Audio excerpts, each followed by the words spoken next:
Chapitre 49. Adoration des bergers. Plus tard, je vois une vaste étendue de campagne. La lune est au zénith et elle cingle tranquille dans un ciel tout constellé. Les étoiles paraissent des clous de diamants enfoncés dans un immense baldaquin de velours bleu foncé. Et la lune rit au milieu, avec sa figure toute blanche, d'où descendent des fleuves de lumière laiteuse qui donnent une teinte blanche au paysage. Les arbres dépouillés de leur feuillage se détachent plus grands et sombres sur cette blancheur, pendant que les murets qui surgissent çà et là ressemblent à du lait caillé.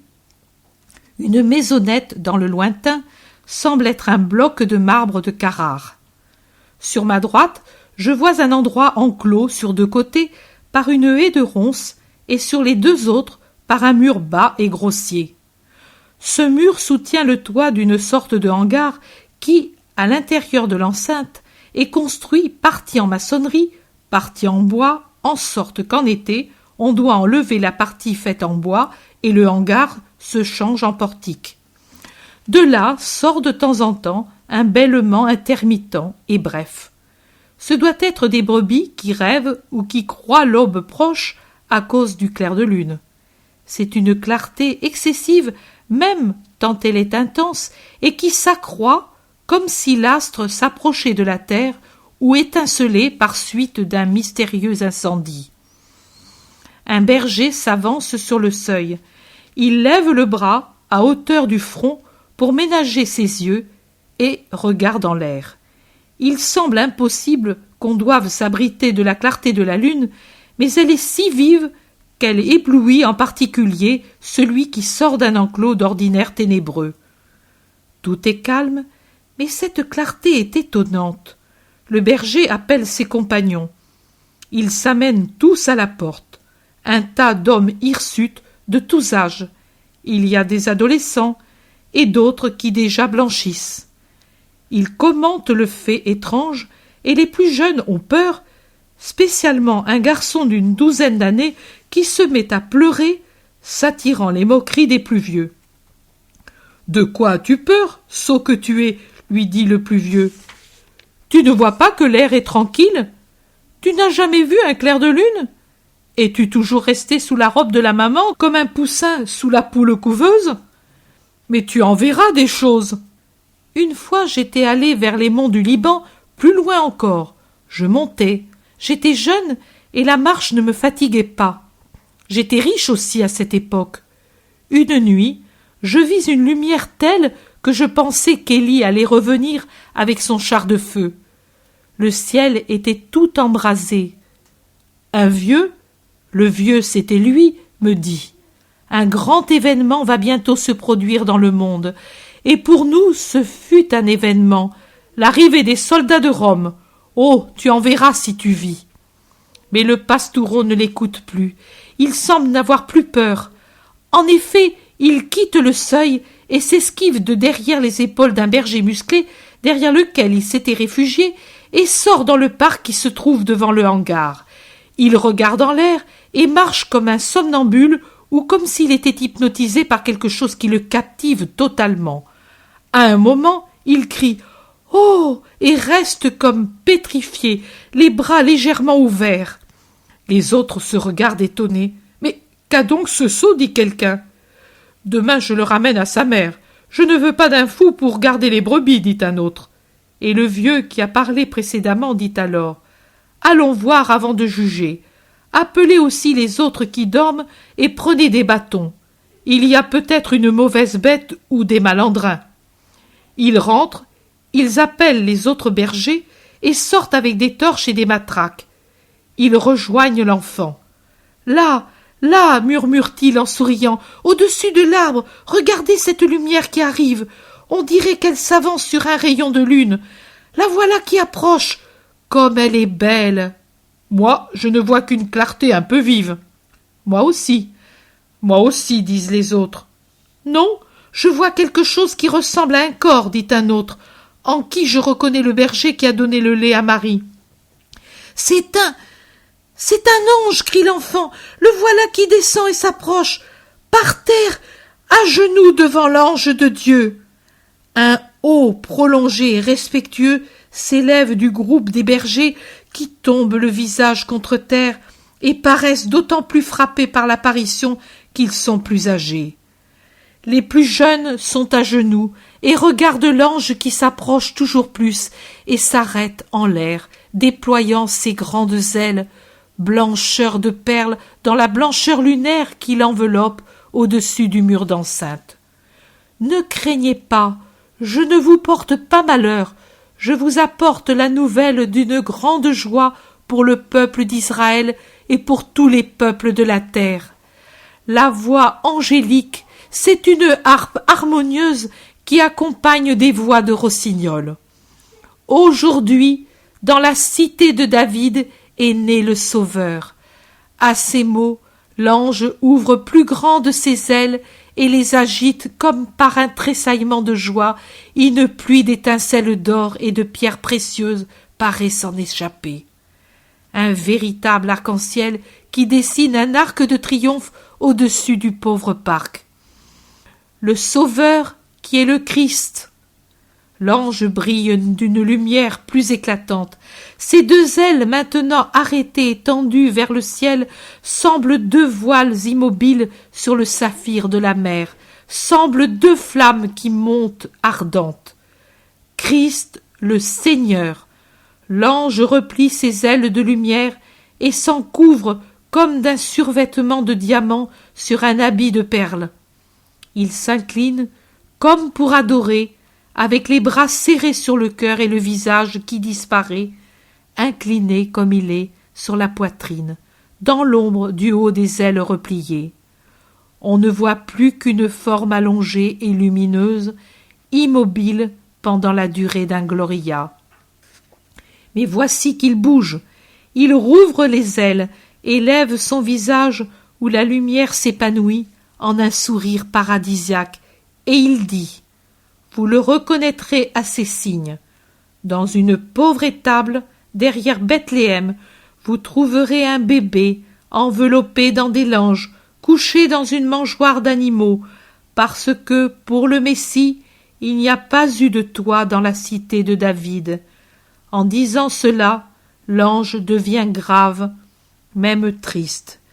Mais des cieux arrive une foule, oh quelle foule, une foule d'anges qui lui ressemblent, une échelle d'anges qui descendent dans l'allégresse, éclipsent la lune par leur lumière paradisiaque.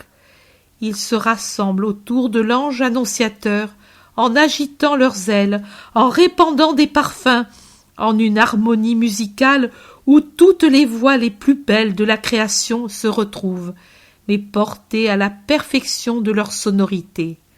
Si la peinture est l'effort de la matière pour devenir lumière, ici la mélodie est l'effort de la musique pour exprimer aux hommes la beauté de Dieu.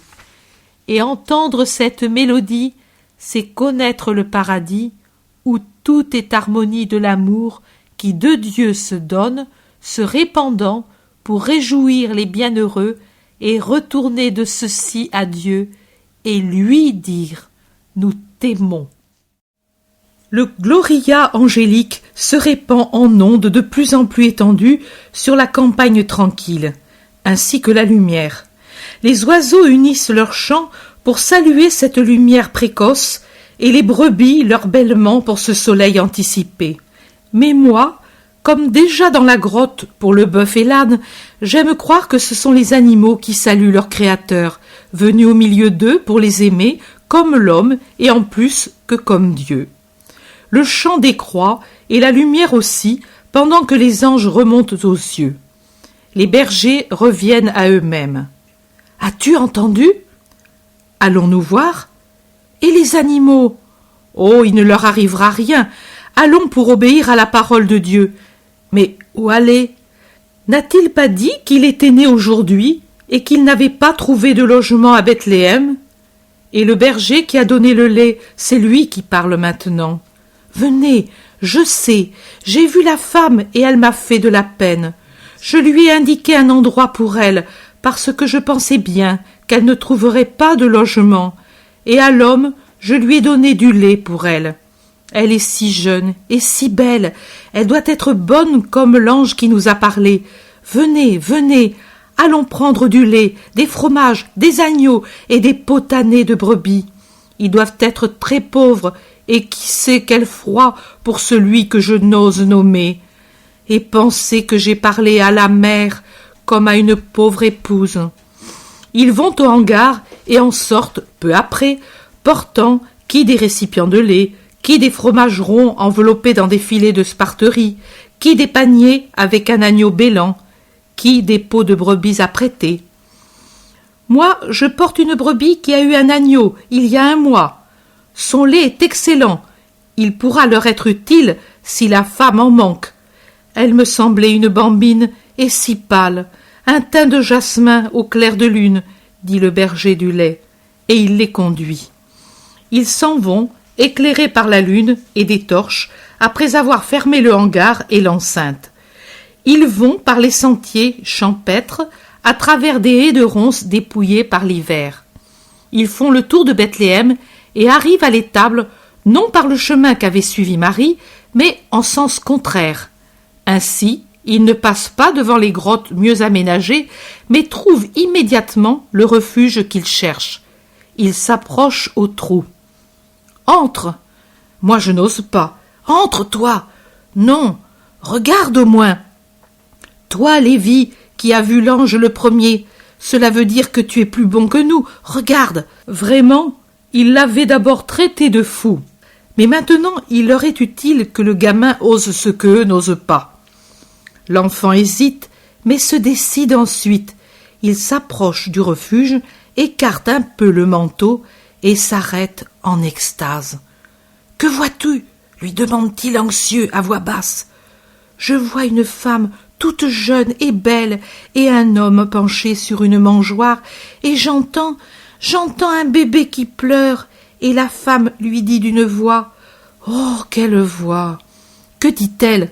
Elle dit « Jésus, mon tout petit, Jésus, amour de ta maman, ne pleure pas, mon petit enfant. » Elle dit « Oh, si je pouvais te dire, prends le lait, mon tout petit, mais je ne l'ai pas encore. » Elle dit « Tu as si froid, mon amour, le foin te pique.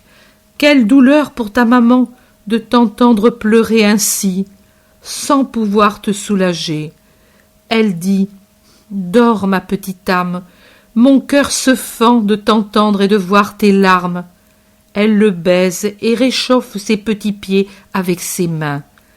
Elle est penchée, abaissant ses mains sur la mangeoire. « Appelle, montre que tu es là. »« Moi, non. Vous plutôt, qui nous avez conduits et la connaissez. » Le berger ouvre la bouche et se borne à un soupir bruyant. Joseph se retourne et vient à la porte. « Qui êtes-vous » ? ?»« Des bergers. Nous vous apportons de la nourriture et de la laine. Nous venons adorer le Sauveur. »« Entrez !» Ils entrent dans l'étable qui s'éclaire à la lumière des torches. Les vieux poussent les jeunes devant eux. Marie se retourne et sourit. « Venez, dit-elle, venez. » Et elle les invite de la main et par son sourire, et elle prend le garçon qui a vu l'ange et l'attire à elle tout près de la crèche, et l'enfant regarde radieux. Les autres, invités aussi par Joseph, s'avancent avec leurs cadeaux, et puis, avec des paroles brèves, émues, les déposent aux pieds de Marie. Et puis, ils regardent le petit bébé qui pleure doucement, et il sourit, ému et heureux. L'un d'eux, plus hardi, dit « Prends, mère, elle est soyeuse et propre. Je l'avais préparée pour le bambin qui va bientôt naître chez nous, mais je te la donne. Mets ton fils dans cette laine, elle sera douce et chaude. » Et il offre une peau de brebis, une très belle peau, avec une longue toison de laine toute blanche. Marie soulève Jésus et l'en enveloppe. Elle le montre au berger qui, à genoux sur la litière du sol, le regarde extasié. Ils se font plus hardis et l'un d'eux propose « Il faudrait lui donner une gorgée de lait, ou mieux, de l'eau et du miel. » Mais nous n'avons pas de miel. On en donne aux tout petits. J'ai 7 enfants, je suis au courant. Voilà du lait, prends, femme. Mais il est froid, il faut du chaud. Où est Élie? C'est lui qui a la brebis. Élie doit être l'homme au lait, mais il n'est pas là. Il s'est arrêté dehors et regarde par une fente, et il est perdu dans l'obscurité de la nuit. Qui vous a amené ici? Un ange nous a dit de venir, et Élie nous a conduits. Mais où est-il à présent? Un bêlement de la brebis le trahit. Avance, on demande de toi. Il entre avec la brebis, intimidé d'être le plus remarqué. C'est toi, dit Joseph, qui le reconnaît, et Marie lui sourit en disant « Tu es bon ». Il traite la brebis, et trempant l'extrémité d'un linge dans le lait chaud et écumeux, Marie baigne les lèvres au petit qui suce cette douceur crémeuse. Ils sourient tous, et plus encore lorsqu'avec le coin de la toile encore entre les lèvres, Jésus s'endort dans la tiédeur de la laine. « Mais vous ne pouvez rester ici, il fait froid et humide, et puis, avec cette odeur d'animaux, ça ne va pas, et ça ne va pas pour le Sauveur. » « Je le sais, dit Marie avec un grand soupir, mais il n'y a pas de place pour nous à Bethléem. Prends courage, ô femme, nous allons te chercher une maison. Je vais en parler à ma patronne, dit l'homme au lait, Élie. Elle est bonne, elle vous accueillera, dût-elle vous céder sa pièce. Dès qu'il va faire jour, je lui en parle. Elle a sa maison toute pleine, mais elle vous donnera une place. Pour le petit au moins, moi et Joseph, n'importe si nous restons encore par terre, mais pour le petit... Ne soupire pas, femme, j'y pense. Je raconterai à beaucoup de gens ce qui nous a été dit. Vous ne manquerez de rien. Pour le moment, prenez ce que notre pauvreté peut vous donner. Nous sommes des bergers. Nous sommes pauvres, nous aussi, dit Joseph, et ne pouvons vous dédommager. Oh, nous ne voulons pas. Même si vous le pouviez, nous le voudrions pas. Le Seigneur nous a déjà récompensés. La paix, il l'a promise à tout le monde. Les anges disaient « Paix aux hommes de bonne volonté ». Mais à nous, il l'a déjà donnée, car l'ange a dit que cet enfant, c'est le Sauveur, le Christ, le Seigneur. Nous sommes pauvres et ignorants, mais nous savons que les prophètes disent que le Sauveur sera le prince de la paix, et à nous il a dit d'aller l'adorer. Ainsi il nous a donné sa paix. Gloire à Dieu au plus haut des cieux, et gloire à celui qui est son Christ. Et toi, sois bénie, femme qui l'a engendré. Tu es sainte, puisque tu as mérité de le porter. Commande-nous comme une reine, car nous serons contents de te servir. Que pouvons-nous faire pour toi? Aimer mon fils et avoir toujours dans le cœur vos pensées de maintenant. Mais pour toi, tu ne désires rien? Tu n'as pas de parents à qui faire savoir que ton fils est né? Oui, j'en aurai, mais ils ne sont pas près d'ici. Ils sont à Hébron. J'y vais, moi, dit Élie. Qui sont-ils? Zacharie le prêtre et Élisabeth, ma cousine. Zacharie? Oh, je le connais bien. En été, je vais sur ces montagnes où il y a de riches et beaux pâturages, et je suis l'ami de son berger. Quand je vais te savoir arranger, je vais chez Zacharie. Merci, Élie. De rien, c'est un grand honneur pour moi, pauvre berger, d'aller parler au prêtre et de lui dire « Le Sauveur est né ». Non, tu lui diras « Marie de Nazareth, ta cousine, a dit que Jésus est né et de venir à Bethléem. » C'est ainsi que je dirai « Dieu t'en récompense, je me souviendrai de toi, de vous tous. » Tu parleras à ton enfant de nous? Oui. Je suis Élie, moi Lévi, moi Samuel, moi Jonas, moi Isaac, moi Tobie, moi Jonatas, et moi Daniel, et Siméon, moi, et moi mon nom est Jean. Moi je m'appelle Joseph, et mon frère Benjamin, nous sommes jumeaux. Je me rappellerai vos noms. Il nous faut partir, mais nous reviendrons, et nous t'en amènerons d'autres pour l'adorer. Comment revenir au parc en laissant ce petit? Gloire à Dieu qui nous l'a montré. Fais-nous baiser son habit, dit Lévi avec un sourire d'ange. Marie lève doucement Jésus et, assise sur le foin, présente au baiser les pieds minuscules enveloppés d'un linge. Ceux qui ont de la barbe se l'essuient d'abord. Tous, presque, pleurent, et quand ils doivent partir, ils sortent à reculons, laissant leur cœur près de la crèche. La vision se termine ainsi pour moi. Marie assise sur la paille avec l'enfant sur son sein, et Joseph qui, accoudé au bord de la crèche, regarde et adore.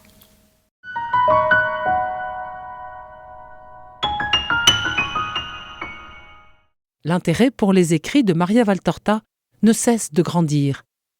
Et les fruits récoltés, vocation, conversion, sont immenses.